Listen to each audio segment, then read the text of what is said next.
Mendung mengelayut di angkasa ketika Nyonya Siti Hafsah datang berkunjung ke rumah Siti Aminah di Jalan Ciomas 1, Kebayoran Baru, Jakarta Selatan. Pada hari Selasa, 11 Oktober 1966 siang, kedua perempuan ini saling mengenal karena Siti Hafsah tinggal di Jalan Ciomas 2. Mereka juga sama-sama menjadi makelar jual beli perhiasan. Tapi kali ini Hafsah datang dengan maksud untuk meminjam uang sebesar 300.000 kepada Aminah. Hafsah meminjam uang sebagai alasan saja.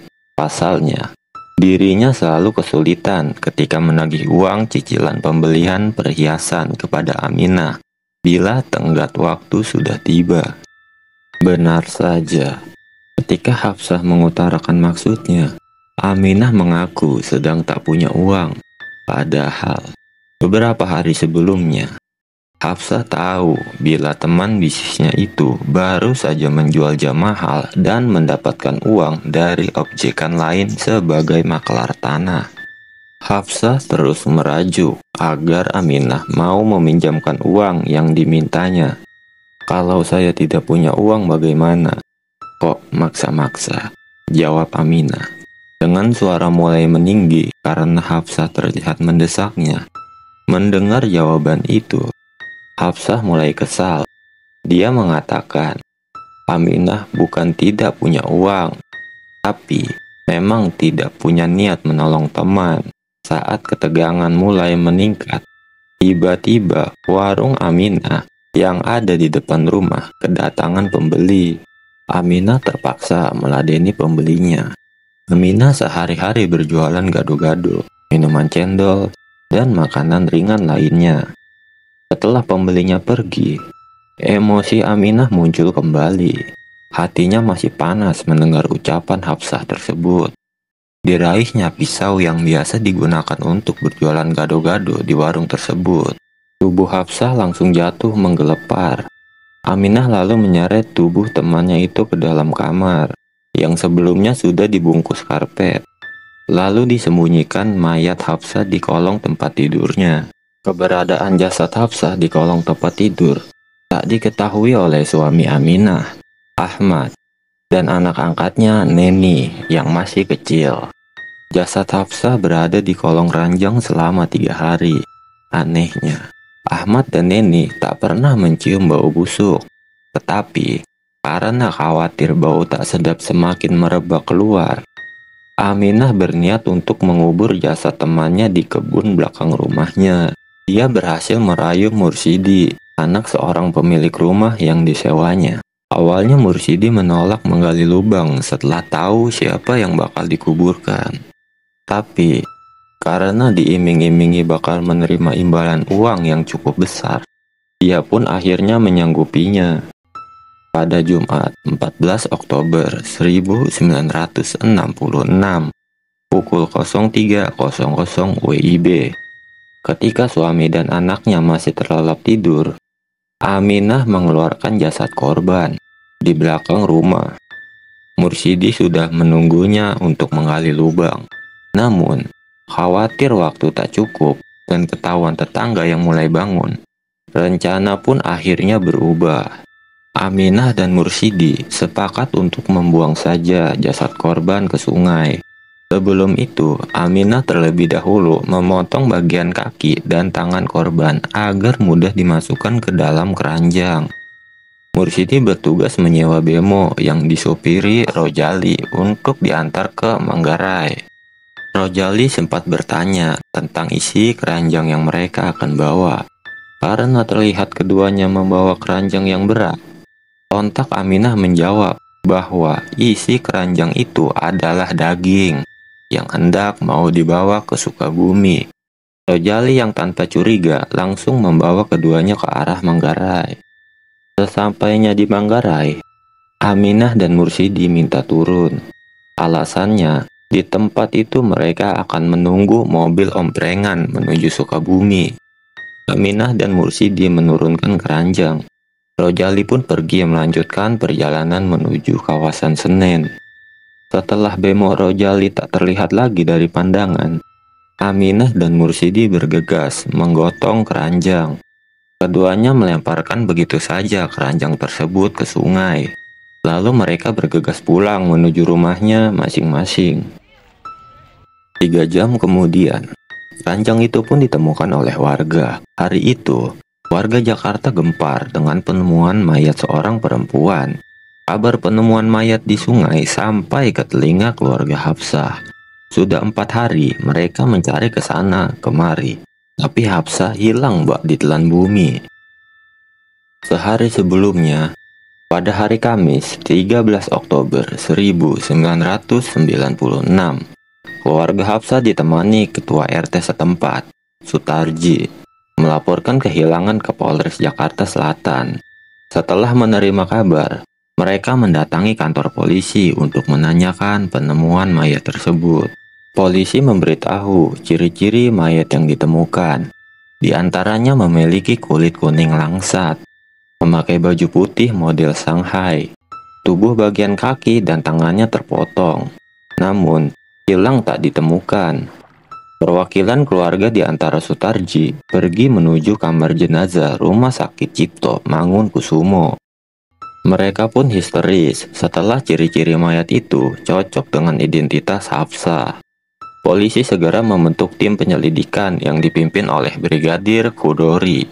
Dia bersama timnya mendatangi tetangga, teman dan saksi lain yang pernah terakhir kali bertemu dengan Hafsah. Polisi mengantongi satu nama yang dicurigai sebagai tersangka, yaitu Aminah. Hal itu berdasarkan keterangan dari beberapa tetangga dan teman korban yang melihat Hafsah akan ke rumah Aminah. Polisi semakin yakin setelah mendapatkan keterangan anak-anak yang sempat melihat pakaian Aminah berlumuran darah, yang disebut sebagai tinta. Kemudian keterangan salah satu tetangga di belakang rumah Aminah yang mencium bau bangkai tikus. Juga keterangan salah seorang tetangga yang mengaku melihat Aminah bersama Mursidi tengah menggotong keranjang yang diangkut oleh angkutan Bemo pada subuh.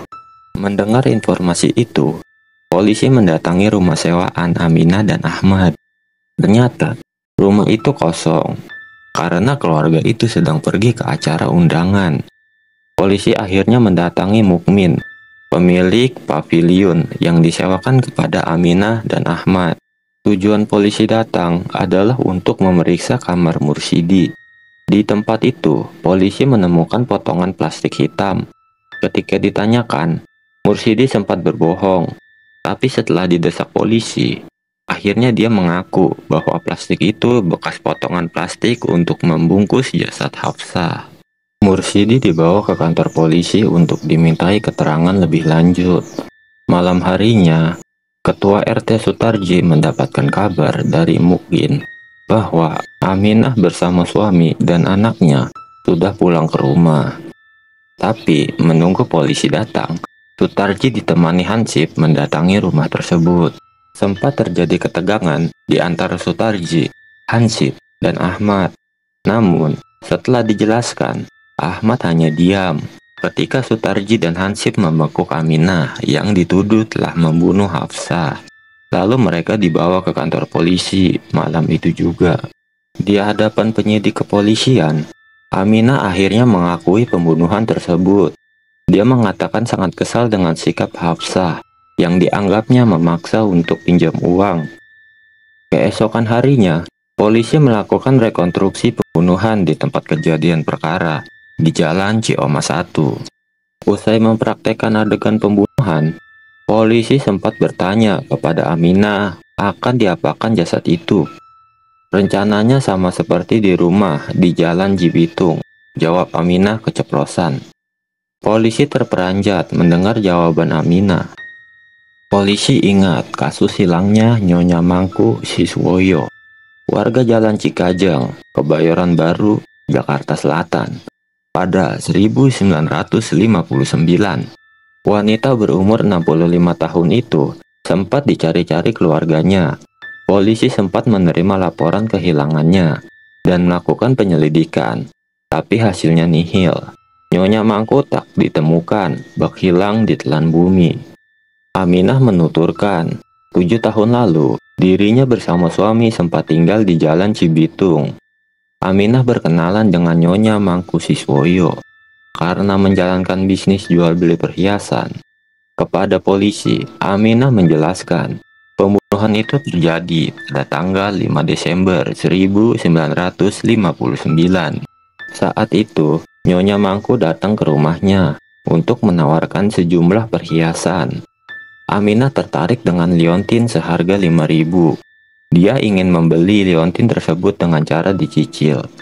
Nyonya Mangku menolak dan meminta dibayar kontan.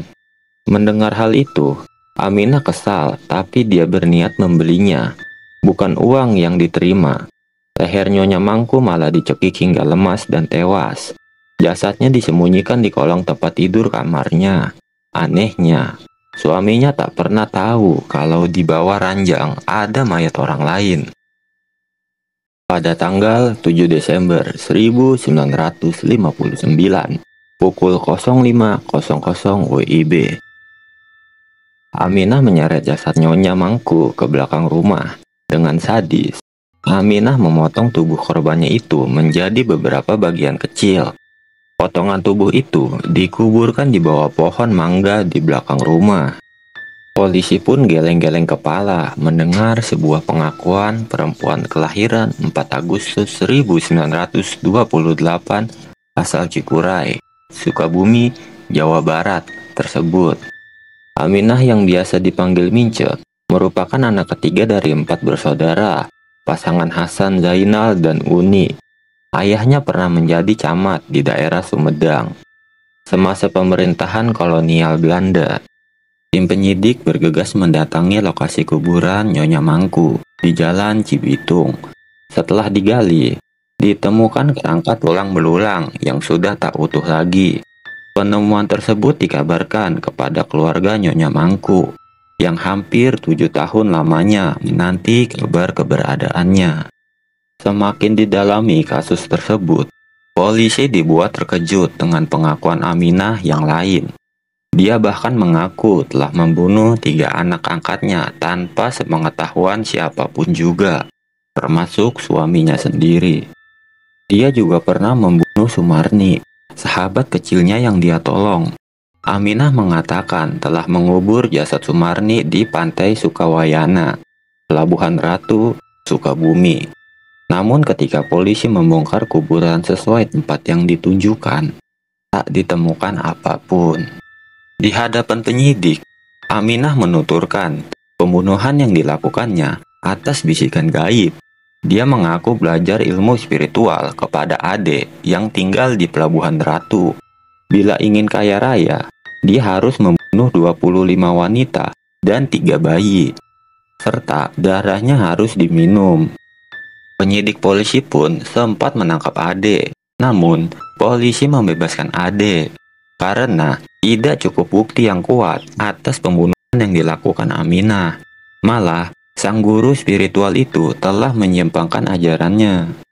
Aminah akhirnya diajukan ke meja hijau setelah menjalani serangkaian pemeriksaan, termasuk kejiwaannya. Menurut ahli jiwa Dr. Tomo Kusumo, Aminah mengidap hipertensi ekspositif, yaitu bila dalam keadaan terdesak bisa melakukan tindakan super nekat, seperti membunuh dan memutilasi demi egonya.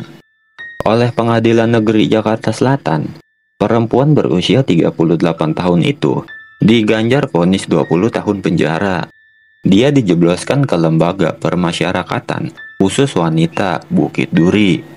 Sejumlah koran menjuluki perempuan yang pernah menikah sebanyak 5 kali dan tak pernah punya anak itu dengan sebutan Dracula Kebayoran Baru. Saya bukan Dracula, pedih hati saya membaca koran saat itu menyebut saya begitu, kata Aminah yang ditemui di dalam penjara 10 tahun kemudian, atau saat umurnya 48 tahun. Dia mengaku bahwa ia bukanlah pembunuh, namun dirinya menyesal kenapa dirinya bisa berbuat kejam seperti itu. Bahkan, dia sempat tidak mau makan dan minum selama 3 bulan pertama ketika mendekam di dalam penjara. Para petugas penjara juga menerangkan, Aminah sering emosional dan mudah tersinggung awal-awal hidup di dalam penjara. Wanita yang bertubuh pendek dengan kulit putih bersih ini, serta mata agak sipit ini, tak pernah dikunjungi saudaranya.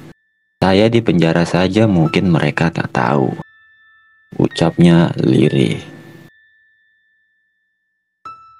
Sekian sepenggal kisah dari kasus Nyonya Aminah, atau yang dijuluki Dracula Kebayoran Baru. Sampai jumpa lagi di video kami yang menceritakan kisah nyata yang telah terjadi di dunia ini. Bye-bye.